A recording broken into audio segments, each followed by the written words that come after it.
হরিবাসর তিথি। হরিবাসর মানে শ্রীহরির সঙ্গে ভক্তের মিলনের বাসর মানে দিন। ভগবানের সঙ্গে ভক্তের মিলনের তিথি বলে এর নাম হরিবাসর তিথি। একাদশী বা হরিবাসর একটি বৈদিক তিথি, বেদ সম্মত উপবাসে পালনীয় তিথি।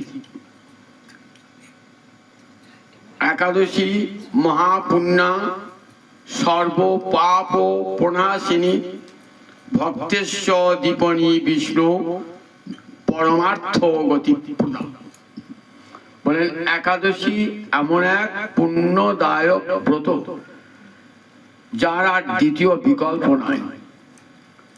একাদশী মহাপুণ্যা সর্ব পাপ প্রণাশিনী, যত প্রকার পাপ ব্রহ্মহত্যা থেকে আরম্ভ করে যত প্রকার পাপ আছে সমস্ত পাপ এক মুহূর্তে বিনাশ প্রাপ্ত হয়ে যায় একাদশী ব্রত পালনের দ্বারা।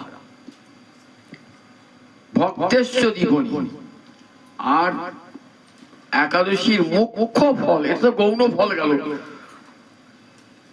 পাপ ধ্বংস তার গৌণ ফল। মুখ্য ফল হল ভক্তেশ্ব দীপনী বিষ্ণু, বিষ্ণু ভক্তির উদ্দীপন ঘটায় এবং পরমার্থ লাভ ঘটায় জীবনে। রাধা গোবিন্দ চরণে প্রেম ভক্তি লাভ করে। প্রতি মাসে দুটি করে অর্থাৎ 12 মাসে 24টি একাদশী বা হরিবাসর তিথি আছে। আর দুটি আছে অধিমাস বা মলমাস বলি যাকে আমরা, অধিমাস, সে মাসে দুটি, মোট 26টি হরিবাসর তিথি। প্রত্যেকটি হরিবাসরে একটি করে নাম আছে। সমস্ত একাদশী ব্রতই সমান ফল দান করে, তথাপি এক একটা একাদশী ব্রতকে বিশেষভাবে চিহ্নিত করবার জন্য তাদের নাম দেওয়া হয়েছে। এই একাদশী ব্রতটির নাম বিজয়া একাদশী।